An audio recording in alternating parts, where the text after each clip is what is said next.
Hello students, welcome to my channel. आज की video में हम करेंगे class 8 math chapter 7 comparing quantities का इंट्रोडक्शन। और स्टूडेंट्स, यदि आप मेरे चैनल पे नए हैं तो प्लीज़ मेरे चैनल को लाइक कीजिए, सब्सक्राइब कीजिए, शेयर कीजिए।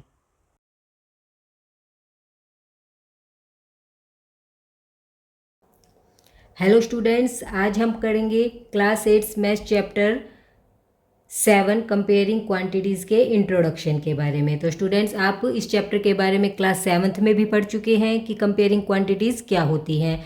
तो ये चैप्टर शुरू करने से पहले हम कुछ रिवाइज कर लेते हैं जो हमने लास्ट क्लास में पढ़ा था। तो देखिए, सबसे पहले रेशो क्या होता है। हमने रेशो पढ़ा है, 7th क्लास में सभी बच्चों ने पढ़ा है कि रेशो क्या होता है। फिर भी मैं आपको रिवाइज करवा देती हूँ। अब आप एक एग्जांपल ले लीजिए। जैसे हमारे पास क्या है, एक बास्केट है जिसमें 2 टाइप ऑफ फ्रूट्स हैं। तो देखिए, नंबर ऑफ एप्पल कितने हैं उसमें 20, और नंबर ऑफ ऑरेंज कितने लिए हमने 5। एक बास्केट है जिसमें ऑरेंज तो हमारे पास 20 हैं और एप्पल तो हमारे पास 20 हैं और ऑरेंज हमारे पास 5 है। तो हमें क्या निकालना है, रेशो। तो देखिए, रेशो क्या होता है। अब ratio of number of apple to the number of orange. तो अब यहाँ हम रेशो कैसे निकालेंगे, तो हमें किसका रेशो निकालना है, नंबर ऑफ एप्पल्स का। तो देखिए, एप्पल हमारे पास कितने हैं 20। तो पहले तो हम क्या लिखेंगे 20। ये हमारा रेशो का साइन है। जो 2 डॉट हमने यहाँ लगाए हैं ये हमारा क्या है, रेशो का साइन। फिर हम लगा देंगे ratio two the number of orange. फिर किसके साथ निकालना है, नंबर ऑफ ऑरेंज के साथ। फिर हम लिख देंगे 5। तो इसका रेशियो का मतलब होता है डिवाइड। तो देखिए, 20 रेशियो 5 है तो 20 और नीचे हम रख देंगे 5। 5 को 20 से डिवाइड किया तो हमारा आ गया 4/1। आया स्टूडेंट्स आपको समझ में। इसी तरह यदि हमसे ये पूछा जाए कि हमें क्या निकालना, ratio of number of orange to the number of apple. हमें अब क्या इसका रेशियो निकालना है, ऑरेंज का। तो ऑरेंज हमारे पास कितने हैं 5। फिर हमने लगा दिया रेशियो का साइन, और किसके साथ निकालना है, to the number of apple. तो एप्पल कितने हैं हमारे पास 20। तो हमने क्या लिखा अब 5 रेशियो 20। तो 5 को हम रखेंगे ऊपर और 20 को हम रखेंगे नीचे। अब हम कर देंगे 5 डिवाइड में 20, तो हमारे पास आ जाएगा 1/4। तो आई होप स्टूडेंट्स आपको समझ जाए कि रेशो कैसे निकालते हैं। जो जिसका हमें रेशो निकालना है उसे हम रखेंगे ऊपर, और टू द जिसके साथ उसका रेशो निकालना है उसको हम रखेंगे नीचे। इसके इसके बाद हम करेंगे परसेंटेज के बारे में। परसेंटेज निकालते कैसे हैं, तो देखिए स्टूडेंट्स, ये हमारा क्या है, परसेंटेज का साइन। ये हमारा क्या होता है, परसेंटेज। अब हमारे पास क्या थे, 5 हमारे पास ऑरेंज थे, 20 हमारे पास एप्पल्स थे। तो टोटल फ्रूट्स हमारे पास कितने हैं 25। अगर हमें निकालना हो कि नंबर ऑफ ऑरेंज का परसेंटेज निकालिए तो कैसे निकालेंगे। सबसे पहले हम ऊपर रखेंगे 5, नीचे हम रखेंगे टोटल नंबर ऑफ फ्रूट और साथ में मल्टीप्लाई में 100। तो हमारे पास क्या आया, 25 से कट करेंगे तो 4 पे कट हो जाएगा। 25 4 ज़ा 100, तो 5 4 ज़ा 20। तो हमारे पास क्या आ जाएगा कि 20% हमारे पास क्या है, ऑरेंज। यदि इसी तरह हमें एप्पल्स के लिए निकालने हो तो एप्पल हमारे पास कितने हैं 20। अपॉन में हम रखेंगे 25 मल्टीप्लाई में 100। तो इसे हम कट कर देंगे 4 पे, तो हमारे पास आ जाएगा 80। इसका मतलब क्या हुआ, 80% क्या है हमारे पास, एप्पल्स। तो इस तरह हम क्या निकालते हैं, परसेंटेज। तो स्टूडेंट्स, ये सब चीज़ें हम लास्ट क्लास में भी पढ़ चुके हैं। अब हम बढ़ते हैं नेक्स्ट टॉपिक पर। देखिए स्टूडेंट्स, अब हमारा नेक्स्ट टॉपिक है परसेंटेज इंक्रीज एंड डिक्रीज। तो अब तक हमने परसेंटेज के बारे में पढ़ा था कि परसेंटेज हम निकालते कैसे हैं। अब हम पढ़ेंगे कि उस इंक्रीज और डिक्रीज क्या होता है परसेंटेज के अंदर। इंक्रीज मतलब बढ़ना और डिक्रीज मतलब घटना। तो देखिए स्टूडेंट्स, जैसे मैं आपको एक एग्जांपल लेके समझाती हूँ जिससे आपको अच्छे से क्लियर हो जाएगा। जैसे हमारे पास मैंने एक एग्जांपल लिया कि मैंने एक बाइक परचेज की। उस बाइक का प्राइस है मेरा 48,000। ये मेरा क्या है, बाइक का प्राइस। ये हमारा बाइक का प्राइस है 48,000। और उसके बाद उसमें ये कहा गया है कि उसका 20% उसमें इंक्रीज हो गया। उसका जो प्राइस है, एक्चुअल प्राइस उसका 48,000 है, लेकिन अब उसका प्राइस क्या हो गया है, 20% इंक्रीज हो गया है। 20% इंक्रीज होने का मतलब 20% बढ़ गया है। तो अब उस कार का प्राइस क्या होगा। तो देखिए, पहले कार का प्राइस क्या था 48,000। अब उसमें कितना बढ़ गया 20%। तो पहले हम 48,000 का क्या निकालेंगे, 28%। 20%। तो देखिए वो हम कैसे निकालते हैं, 48,000 मल्टीप्लाई 20/100। तो अब हम क्या करेंगे, 20 से 20 कट कर देंगे। तो अब हमारा मल्टीप्लाई करके क्या आया, 0 0। 48 को 2 से मल्टीप्लाई कीजिए, 8 2 ज़ा 16, 1 4 2 ज़ा 8 और 1 9, 9600 रुपीज़। अब हमारे पास क्या है, इतने रुपए उसके बाइक में बढ़ गए हैं। पहले बाइक 48,000 की थी, लेकिन अब 20% प्राइस बढ़ गया है, तो इसका मतलब उसके ऊपर 9600 रुपीज़ और बढ़ गए हैं। तो अब उसका बाइक का प्राइस क्या होगा, तो इसके लिए हमें क्या करना पड़ेगा, जो हमारा पहले प्राइस था उसमें हम क्या कर देंगे, जितना परसेंट बढ़ा है उसे हम क्या कर देंगे, ऐड कर देंगे। तो देखिए हमारे पास क्या आएगा, 0 0 6 और 0 हमारे पास आया 6, इसके बाद 9 और 8 8 8 16 और 1 17 और 1 5, तो हमारे पास आया 57,600। तो ये हमारा इस टाइम अब हमारा उस बाइक का क्या प्राइस है, 57,600। तो देखिए स्टूडेंट्स, जैसे हमने पढ़ा था कि जो परसेंटेज अगर उसमें इंक्रीज हो तो हमने क्या किया यहाँ पे ऐड। इसी तरह यदि हमारे पास ये आ जाए कि जो हमारे पास प्राइस है वो हमारे उसमें हमारे पास क्या हो जाए, डिक्रीज। जैसे यदि हमारे पास बाइक 48,000 की है और उसमें 20% क्या हो जाए, डिक्रीज, तो हम क्या करेंगे, डिक्रीज का मतलब घटना, उसका प्राइस कम हो गया है। तो हम क्या करेंगे यहाँ पे, हम इस 9600 को क्या कर देंगे, माइनस। तो जैसे 48,000 माइनस 9600, तो इसमें यह पूछा जाए कि यदि उसमें इतना परसेंटेज प्राइस डिक्रीज हो गया है तो अब हमारा उस बाइक का प्राइस क्या होगा। तो अगर हमारा इंक्रीज हुआ है तो हम उसमें क्या कर देंगे, ऐड, और यदि हमारा डिक्रीज हुआ है तो उसमें हम क्या कर देंगे, माइनस। तो देखिए माइनस करके देखिए, 0 में से 0 गया 0, 0 में से 0 गया 0, यहाँ 0 है, यहाँ बना लेंगे 10, 10 में से 6 गया 4, हमारे पास बचा यहाँ पे 7, 17 में से 9 गए 8 और यहाँ हमारे पास बचा 3। तो इसका मतलब हमारा अब बाइक का प्राइस कितना है, 38,400। आई होप स्टूडेंट्स आपको समझ आया। इसके बाद हम करते हैं नेक्स्ट टॉपिक। तो देखिए स्टूडेंट्स, अब हम पढ़ेंगे डिस्काउंट के बारे में। डिस्काउंट क्या होता है, तो देखिए स्टूडेंट्स, डिस्काउंट आपने अपनी एक्चुअल लाइफ में भी पढ़ा है कि डिस्काउंट क्या होता है। जैसे हम कोई भी परचेजिंग के लिए गए हैं, आप एग्जांपल के लिए लीजिए, जैसे हमने 400 रुपये की कोई भी परचेजिंग की है और उस पर मैं यूँ कह रही हूँ कि उस पर आपको मिला है 100% डिस्काउंट। तो इसका क्या मतलब हुआ, अगर आपने 400 रुपये की कोई भी चीज़ ली है और उसमें आपको 100 रुपये का डिस्काउंट मिला है, तो इसका मतलब क्या हुआ, आपको उसमें 100 रुपये कम देने होंगे। तो आपको कितने रुपये देने होंगे, 300। इसी तरह मान लीजिए आपको 640 की आपने कोई भी चीज़ परचेज़ की है, 640 का आपने कोई भी एग्जांपल ले लीजिए, कोई भी शर्ट ली है, कोई भी टॉप लिया है, आपने कुछ भी 640 रुपये की कोई भी चीज़ ली है और उसमें आपको 80 रुपीज़ क्या मिले हैं, डिस्काउंट मिला है 80 रुपीज़ का। तो जितना आपको डिस्काउंट मिलता है उतने आपको रुपये उसमें कम करने होते हैं।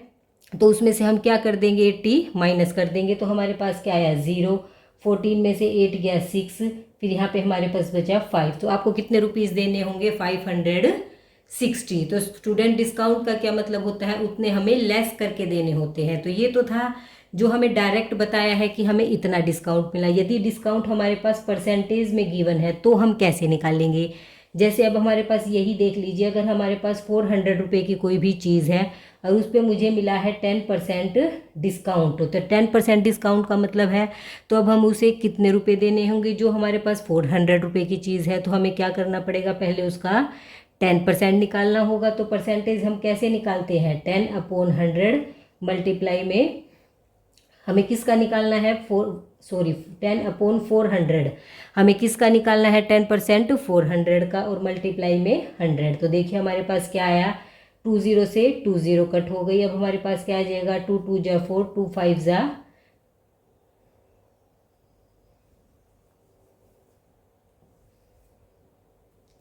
तो देखिए स्टूडेंट्स, यदि हमारे पास ये आए कि हमारे पास एक्चुअल प्राइस तो है हमारे पास किसी भी चीज़ की 400 और हमें उस पर कितना परसेंट डिस्काउंट मिला है, 10%, तो उसका हमें अब उसके कितने रुपए देने होंगे। यहाँ तो हमें डायरेक्ट रुपीज़ बता दिए थे कितना हमें डिस्काउंट मिला है, तो हमने डायरेक्ट यहाँ सब्ट्रैक्ट करके बता दिए कि हमने इतने रुपए उसे शॉपकीपर को हमें देने होंगे। लेकिन अब यहाँ हमारे पास इसका 10% हमें डिस्काउंट मिला है, तो इसका हम 10% कैसे निकालेंगे। देखिए 10/100 मल्टीप्लाई में 400, तो इसे आप 100 से कट कर दीजिए, हमारे पास आया 40। तो इसका मतलब क्या आया, हमें कितने रुपए कम देने होंगे 40। तो इसका 400 का 10% क्या हुआ 40। तो अब हमें कितने रुपए कम देने होंगे 40। तो 400 में से मैं क्या सब्ट्रैक्ट कर दूंगी 40। इसका मतलब हमें कितने रुपए देने पड़ेंगे 360। तो स्टूडेंट्स आपको समझ आया, यदि हमारे पास डायरेक्ट डिस्काउंट है कि हमें इतने रुपए का डिस्काउंट है तो उसे तो हम डायरेक्ट सब्ट्रैक्ट कर देंगे। और यदि परसेंटेज में गिवन है तो सबसे पहले हमें क्या निकालना पड़ेगा, उसका परसेंटेज की उसे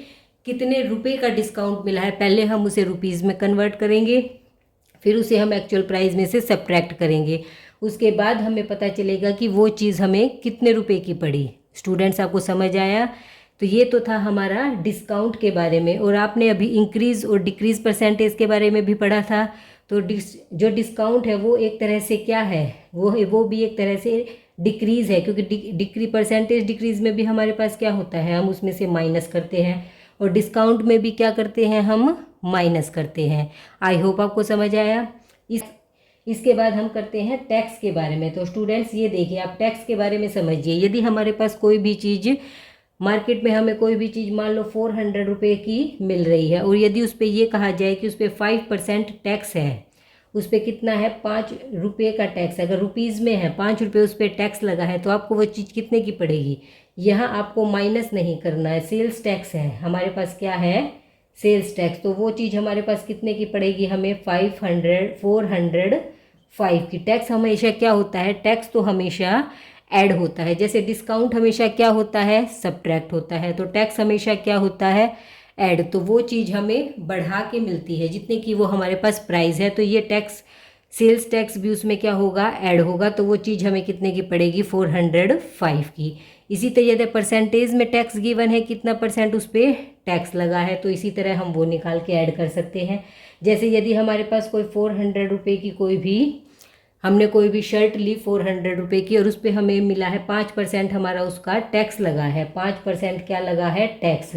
तो पहले हम इसका 5% निकालेंगे, तो 5/100 मल्टीप्लाई में 400, तो 5 4 जा 100 को 400 से कट करेंगे तो 4, और 5 4 जा 20। इसका मतलब क्या हुआ 20 रुपये हमें क्या मिल लगा है इसमें टैक्स। तो वो चीज़ हमें कितने की पड़ी 400 प्लस में 20, 420। आई होप स्टूडेंट्स आपको समझ आया कि परसेंटेज इंक्रीज क्या होता है, percentage decrease, discount, sales tax, इन सब चीज़ों के बारे में आपको अच्छे से क्लियर हो गया है। इसके बाद बढ़ते हैं नेक्स्ट टॉपिक पर। स्टूडेंट्स इसके बाद हम पढ़ेंगे प्राइस के बारे में कि प्राइस क्या होता है। तो देखिए स्टूडेंट्स, प्राइस क्या होता है, प्राइस का मीनिंग क्या होता है। जैसे आप मार्केट में कोई भी चीज़ परचेज करने जाते हैं और उसके पास हमें क्या है, मान लो आपने कोई भी एक शर्ट परचेज़ की, या आप एग्जांपल के लिए ले लीजिए आपने एक पेन परचेज़ किया, तो उसकी क्या वैल्यू है, वो आपको कितने रुपए में मिली, तो वो क्या होता है प्राइस। तो उसकी जो वैल्यू होती है उसको क्या बोलते हैं हम प्राइस। प्राइस भी कितने तरह के हैं देखिए, अब यहाँ हम पढ़ेंगे कॉस्ट प्राइस के बारे में और सेलिंग प्राइस के बारे में। तो देखिए स्टूडेंट्स, कॉस्ट प्राइस क्या होता है, इसकी शॉर्ट फॉर्म है सीपी, और सेलिंग प्राइस क्या होता है, इसकी शॉर्ट फॉर्म है एसपी। तो देखिए हम दोनों के बारे में डिस्कस करेंगे कि कॉस्ट प्राइस क्या होता है और सेलिंग प्राइस क्या होता है। सबसे पहले आप पढ़ेंगे कॉस्ट प्राइस के बारे में। तो देखिए अगर हम जैसे एक शॉपकीपर है, आप मान लीजिए जैसे एक शॉपकीपर है, वो क्या कर रहा है, वो सामान परचेज, वो सामान सेल कर रहा है, तो लेकिन उसके लिए क्या करना पड़ेगा, उसे भी तो अपने पास कुछ सामान रखना होगा। तो वो जो सामान जिस प्राइस में लेके आया है, वो अपनी शॉप पे जो सामान जिस प्राइस में लेके आए उसे तो हम बोलते हैं कॉस्ट प्राइस। अब उसने अपने शॉप में वो सामान रखा, तो वो तो उसके लिए वो क्या हुआ कॉस्ट प्राइस की, वो इतने रुपए की। जैसे उसने वो पेन, एक पेन की शॉप है हमारे पास, स्टेशनरी की शॉप है जिसमें उसके पास पेन्स हैं, तो वो पेन मान लो उसने लिए 10 रुपीज़ के, तो वो तो क्या हुए कॉस्ट प्राइस। और सेलिंग प्राइस क्या होता है, जैसे अब हम उस शॉप पे क्या करने गए हैं, पेन परचेज करने गए हैं, तो वो शॉपकीपर हमें क्या कर रहा है सेल कर रहा है, लेकिन वो कहीं और से भी लेके आएगा, वो जहाँ से लेके आया उसे तो हम बोलते हैं कॉस्ट प्राइस की, वो कितने रुपए में लेके आया 10 रुपीज़ में। और सेलिंग प्राइस वो कस्टमर को कितने प्राइस में बेच रहा है, वो होता है एसपी। सेलिंग प्राइस क्या होता है एसपी। तो स्टूडेंट्स आपको समझ आया कि कॉस्ट प्राइस क्या होता है और सेलिंग प्राइस क्या होता है। एक शॉपकीपर है जिसने कोई जिस चीज़ की भी शॉप है, जैसे अभी मैंने आपको बताया स्टेशनरी की शॉप है, हमने पेन का एग्जांपल लिया, जैसे उसने जितने चीज़ की वो चीज़ अपनी शॉप में रखी है वो तो है कॉस्ट प्राइस, जितने की वो खुद परचेज करके लेके आया है तो वो तो हुआ कॉस्ट प्राइस, और वो जितने की वो कस्टमर को बेच रहा है, सेल कर रहा है, वो हो गया सेलिंग प्राइस। तो ये आपको इतना समझ आया। इसके बाद देखिए स्टूडेंट्स, यदि सीपी मेरा छोटा है एसपी से, क्या मतलब हुआ, सीपी क्या है हमारा कॉस्ट प्राइस और एसपी हमारा क्या है सेलिंग प्राइस। तो आप एक एग्जांपल से समझिए, मान लिए मैंने कॉस्ट प्राइस, मैंने एक पेन लिया मैंने 10 रुपीज़ का, जो शॉपकीपर है उसने पेन अपने पास पेन इकट्ठे किए 10 रुपीज़ में, लेकिन उसका सेलिंग प्राइस उसने वही पेन कितने रुपए में बेचे हैं, 15 रुपए में। तो इसका मतलब क्या हुआ, कॉस्ट प्राइस तो कम है और सेलिंग प्राइस ज़्यादा है, तो उसका क्या होगा, तो उसका प्रॉफिट होगा। तो हमारे पास क्या आएगा, प्रॉफिट। और यदि इसी का उल्टा हो जाए, कॉस्ट प्राइस ज़्यादा हो और सेलिंग प्राइस कम हो, तो मान लीजिए स्टूडेंट उसने 10 रुपीज़ में अपनी शॉप में वो पेन रखे हैं, लेकिन वो कस्टमर को वही पेन बेच रहा है 8 रुपीज़ में, तो क्या होगा, उसमें उसके पास लॉस होगा, क्योंकि वो 10 रुपीज़ के तो उसने ला के रखे, लेकिन वो कस्टमर को 8 रुपीज़ में देता है, तो उसका शॉपकीपर का क्या होगा, लॉस। तो स्टूडेंट्स आपको समझ आया प्रॉफिट क्या होता है और लॉस क्या होता है। इसके बाद हम पढ़ेंगे प्रॉफिट परसेंटेज के बारे में और लॉस परसेंटेज के बारे में। तो हमें प्रॉफिट परसेंटेज कैसे निकालते हैं, इसका ये फॉर्मूला है। सबसे पहले ऊपर हम रखेंगे प्रॉफिट, जितना हमें प्रॉफिट हुआ है, नीचे क्या रखेंगे, कॉस्ट प्राइस, और मल्टीप्लाई कर देंगे 100 से। इसी तरह लॉस्ट परसेंटेज निकालनी है तो ऊपर तो हम रखेंगे लॉस और नीचे डिवाइड में सीपी मल्टीप्लाई में 100। तो स्टूडेंट्स ये हमारा प्रॉफिट परसेंटेज का और लॉस परसेंटेज का फॉर्मूला है। इसमें आपको एक बात ध्यान रखनी है, चाहे हमें प्रॉफिट परसेंटेज निकालना हो या लॉस परसेंटेज, लेकिन नीचे हमें वैल्यू क्या रखनी है, सीपी, जो उस शॉपकीपर का एक्चुअल प्राइस है, जहाँ जो उसका प्राइस है, कॉस्ट प्राइस उस चीज़ का जो है, सीपी हमें नीचे रखना है और साथ में हम 100 से मल्टीप्लाई करना है। अब इसी के बेस पे हमारे एक्सरसाइज में क्वेश्चन आएंगे, जिससे आपको ये कंसेप्ट और अच्छे से क्लियर हो जाएंगे कि हमारे पास इतना प्रॉफिट है तो प्रॉफिट परसेंटेज निकालिए, या लॉस परसेंटेज इतना है, लॉस इतना है, तो सीपी दे रखा है, तो कोई भी 2 चीज़ गिवन है तो हमें तीसरी चीज़ निकालनी है। तो इस तरह से हमारे पास एक्सरसाइज में क्वेश्चंस आएंगे। तो वो जब आप एक्सरसाइज में क्वेश्चन करेंगे तब आपको सभी कंसेप्ट्स और अच्छे से क्लियर हो जाएंगे। यहाँ सिर्फ आपको जानने की ज़रूरत है कि सीपी क्या होता है, एसपी क्या होता है, प्रॉफिट क्या होता है, लॉस, प्रॉफिट परसेंटेज और लॉस परसेंटेज। तो स्टूडेंट्स आपको अच्छे से समझ आया। इसके बाद करते हैं नेक्स्ट टॉपिक। तो स्टूडेंट्स हमारा नेक्स्ट टॉपिक है कंपाउंड इंटरेस्ट। तो देखिए कंपाउंड इंटरेस्ट पढ़ने से पहले हम क्या पढ़ेंगे, इंटरेस्ट के बारे में। तो इंटरेस्ट क्या है, इंटरेस्ट हमने प्रीवियस क्लास में भी पढ़ा है कि इंटरेस्ट क्या होता है। आप सब लोग इंटरेस्ट के बारे में जानते होंगे कि इंटरेस्ट होता क्या है। तो स्टूडेंट्स आप इंटरेस्ट कहें या सिंपल इंटरेस्ट, इसे हम सिंपल इंटरेस्ट भी बोल सकते हैं। इंटरेस्ट कहो या सिंपल इंटरेस्ट सेम बात है कि इंटरेस्ट होता क्या है। तो देखिए स्टूडेंट्स, जैसे अब मैं आपको एक एग्जांपल से समझाती हूँ कि हमने कोई भी किसी से भी हमने किसी से 1000 रुपीज़ बोरो किए। अब आपने क्या किया है, 1000 रुपये किसी से बोरो किए हैं। ये सिर्फ जस्ट एक एग्जाम्पल के लिए मैं आपको समझा रही हूँ। 1000 रुपये हमने किसी से क्या किए हैं, बोरो किए हैं।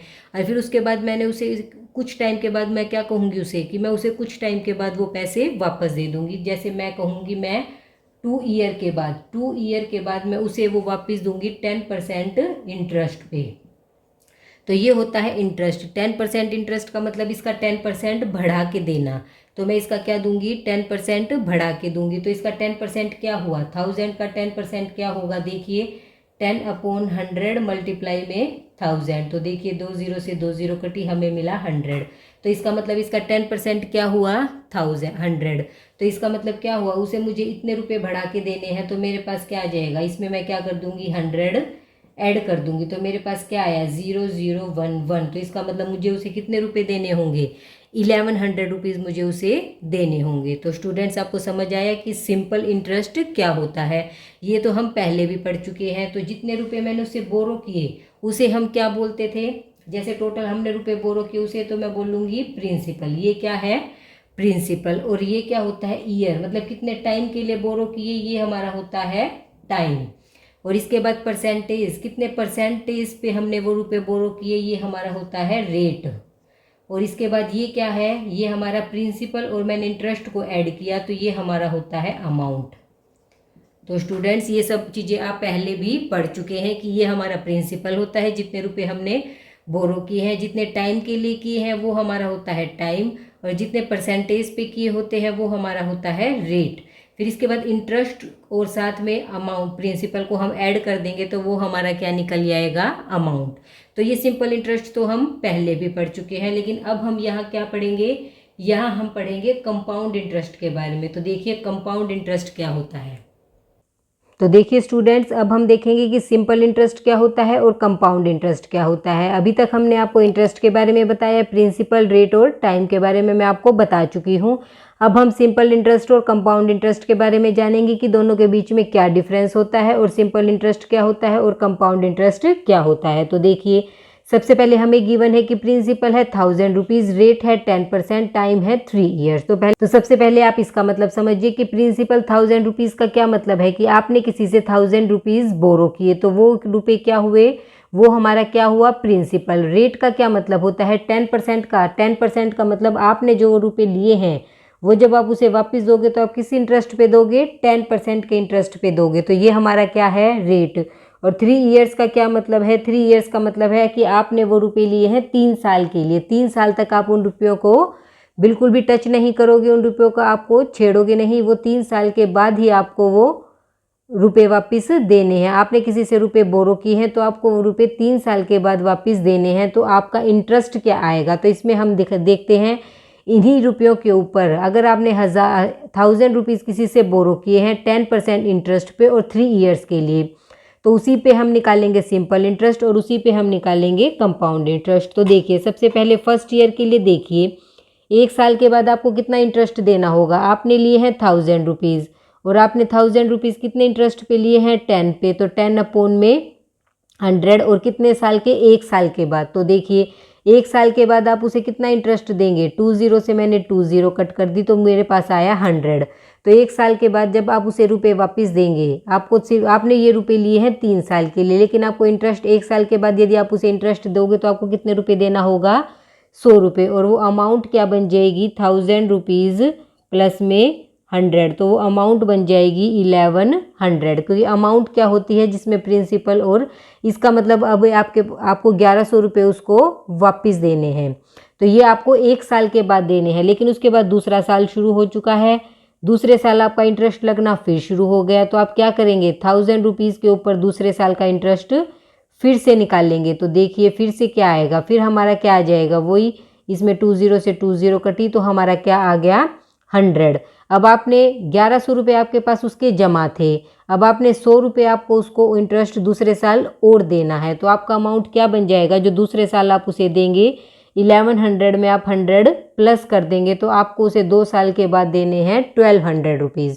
तो देखिए स्टूडेंट्स, मैंने यहाँ मल्टीप्लाई में 2 नहीं लगाया, मल्टीप्लाई में मैंने यहाँ 1 क्यों लगाया, क्योंकि यहाँ पे मैं अभी फॉर्मूला नहीं यूज़ कर रही जो सिंपल इंटरेस्ट का फॉर्मूला होता है। यहाँ पे मैं आपको कंसेप्ट समझा रही हूँ।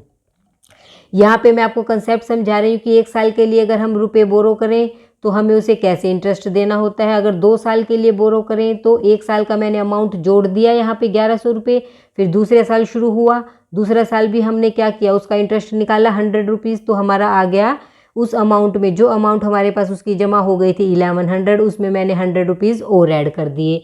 इसी तरह अगर मैं तीसरे साल के लिए निकालूँ, तीसरे साल में भी हमारे पास क्या होगा, फिर से मैं निकालूंगी 1000 रुपीज़ के ऊपर मैंने क्या निकाला, इंटरेस्ट निकाला 10% के हिसाब से अपॉन में 100। तो मेरे पास, तो देखिए बच्चों तीसरे साल में भी हमारे पास क्या आएगा, 1000 के ऊपर हमारे पास आ गया वही 100 रुपीज़। तो अब हमारे पास उसका अमाउंट था 1200, तो मैंने 1200 में 100 ऐड कर दिए तो मुझे क्या मिला, 1300। इसका मतलब अब मैंने जिससे 1000 रुपीज़ बोरो किए थे 3 साल के बाद मुझे उसे 1300 रुपीज़ वापस देने होंगे। तो देखो बच्चों, इसमें आपने देखा सिंपल इंटरेस्ट में क्या है, हमें हर साल हमें इक्वल इंटरेस्ट देना होता है। यहाँ भी हमने 100 रुपये इंटरेस्ट दिया, यहाँ भी 100 रुपये दिया, यहाँ भी।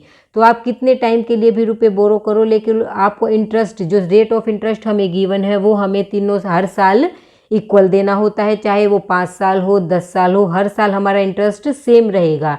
ये हमारा होता है सिंपल इंटरेस्ट। इसी तरह अब हम देखते हैं कंपाउंड इंटरेस्ट में क्या होता है। हमारे पास वही प्रिंसिपल है, वही रेट है और वही हमारे पास टाइम है। तो कंपाउंड इंटरेस्ट में हमारे पास क्या होगा, अब हमारे पास क्या है, देखिए मैंने लिए पहले साल 1000 रुपीज़ उससे बोरो किए, अब मैंने 10% इंटरेस्ट पे लिए और मैंने किए हैं 1 साल के लिए। पहले साल हमारे पास क्या होगा, तो मेरा इंटरेस्ट वही आया 1000 रुपीज़। तो देखिए बच्चों, पहले साल तो हमारा इंटरेस्ट क्या आया, सेम आया। अब मैं निकालूंगी दूसरे साल के लिए। तो देखिए सबसे पहले अब अभी हमारी अमाउंट क्या बन गई, 1000 रुपीज़ प्लस में 100। तो अब यहाँ पे हमारी अमाउंट बन गई 1100। यहाँ तक तो हमारा सेम है, पहले साल हमारा प्रोसीजर सेम रहेगा। लेकिन उसके बाद देखिए अब हमारे पास यहाँ पे जो अमाउंट है ये 1100, अब इसका मतलब क्या हुआ, इसके ऊपर हमारा प्रोसीजर शुरू होएगा। ये हमारा क्या बन जाएगा, प्रिंसिपल। ये हमारा क्या बन जाएगा, प्रिंसिपल। इसका मतलब अब हम यहाँ पे आगे दूसरे साल का इंटरेस्ट निकालने के लिए हम 1000 को यूज़ नहीं करेंगे, यहाँ हम प्रिंसिपल लगाएंगे 1100 को। ऐसा क्यों, क्योंकि यहाँ पे हमारे ऊपर दूसरा साल शुरू होते ही जो हमारा 100 रुपीज़ जो हमें इंटरेस्ट मिला था, हमें इसके ऊपर भी इंटरेस्ट मिलेगा। तो वो होता है कंपाउंड इंटरेस्ट। इंटरेस्ट के ऊपर जब हमें इंटरेस्ट मिले तो वो क्या होता है, कंपाउंड इंटरेस्ट। तो देखिए बच्चों, अब दूसरा साल शुरू हो चुका है।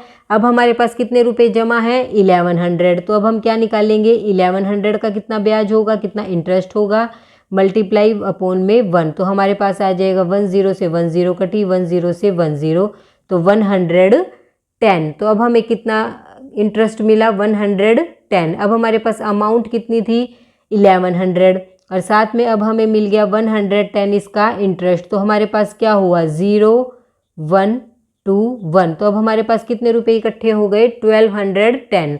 लेकिन यहाँ पे हमारे पास कितने रुपए थे, 1200, क्योंकि हमें 100 रुपीज़ के ऊपर भी क्या मिल गया यहाँ पे, इंटरेस्ट। इससे क्या पता चला बच्चों, देखो कंपाउंड इंटरेस्ट और सिंपल इंटरेस्ट में क्या फ़र्क आया।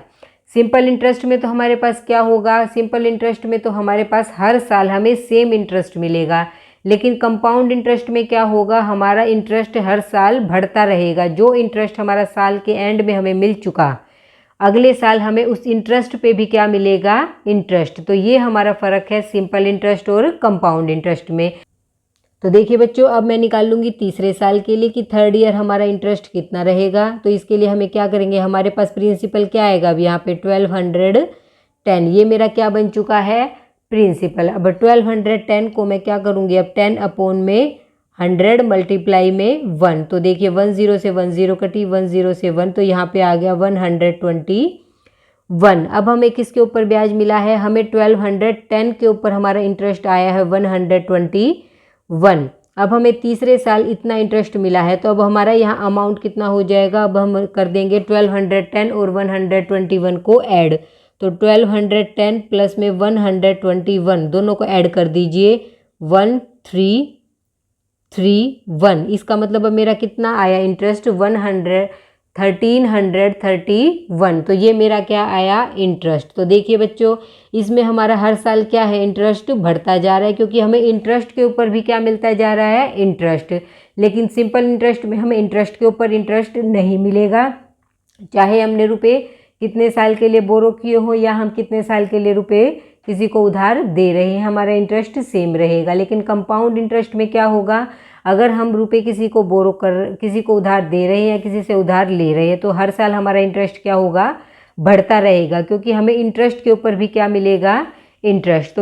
तो देखिए स्टूडेंट्स, ये तो हमारा था सिंपल इंटरेस्ट और कंपाउंड इंटरेस्ट को निकालने का आपका तरीका जो मैंने आपको समझाया है। लेकिन इसके लिए हमारे पास क्या है, फॉर्मूला भी है, जिससे हम क्या निकाल सकते हैं, सिंपल इंटरेस्ट और कंपाउंड इंटरेस्ट। तो देखिए हमारे पास क्या फॉर्मूला है।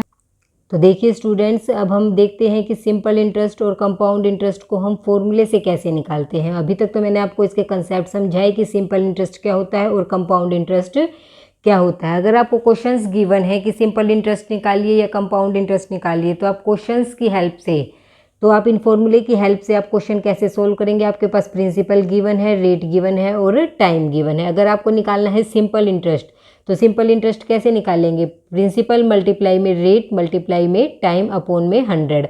तो इससे आप क्या निकाल सकते हैं, सिंपल इंटरेस्ट। और सिंपल इंटरेस्ट निकालने के बाद अमाउंट कैसे निकालेंगे, हम प्रिंसिपल को और सिंपल इंटरेस्ट को क्या कर देंगे, ऐड कर देंगे, तो हमें मिल जाएगा अमाउंट। जो अमाउंट हमें उसे वापस करनी होती है वो हमारा क्या होता है, जो मनी हमने किसी से बोरो की है वो हमें वापस करनी हो तो वो हमारा होता है अमाउंट। तो इससे हमारा अमाउंट भी निकल सकता है। और अगर हमें कंपाउंड इंटरेस्ट निकालना है तो उसमें हम पहले क्या निकालेंगे, अमाउंट। वो हम कैसे निकालेंगे, प्रिंसिपल मल्टीप्लाई में ब्रैकेट शुरू 1 + r रेट अपॉन में 100 की पावर n। एन क्या है हमारा यहाँ पे टाइम, कि कितने टाइम के लिए हमने वो मनी बोरो की है, तो यहाँ पे हमारा टाइम है। इस फॉर्मूले को यूज़ करके हम क्या निकाल सकते हैं, अमाउंट। और सी आई कंपाउंड इंटरेस्ट हम कैसे निकालेंगे, अमाउंट में से हम प्रिंसिपल को सब्ट्रैक्ट कर देंगे तो हमें क्या मिल जाएगा, अमाउंट में से प्रिंसिपल को यदि सब्ट्रैक्ट कर देंगे तो हमें मिल जाएगा कंपाउंड इंटरेस्ट। तो देखिए स्टूडेंट्स, इस तरह से हम निकालते हैं कंपाउंड इंटरेस्ट और ऐसे हम निकालते हैं सिंपल इंटरेस्ट। आई होप आपको सभी कंसेप्ट अच्छे से समझ आ गए। इन कॉन्सेप्ट्स को यूज़ करके और इन फॉर्मूलाज को यूज़ करके आप क्वेश्चंस अच्छे से कर सकते हैं। एक्सरसाइज के क्वेश्चन करने में आपको कोई प्रॉब्लम नहीं होगी। इसी के साथ हमारा सिंपल इंटरेस्ट और कंपाउंड इंटरेस्ट का टॉपिक फिनिश होता है। आई होप आपको अच्छे से समझ आया होगा। Thank you.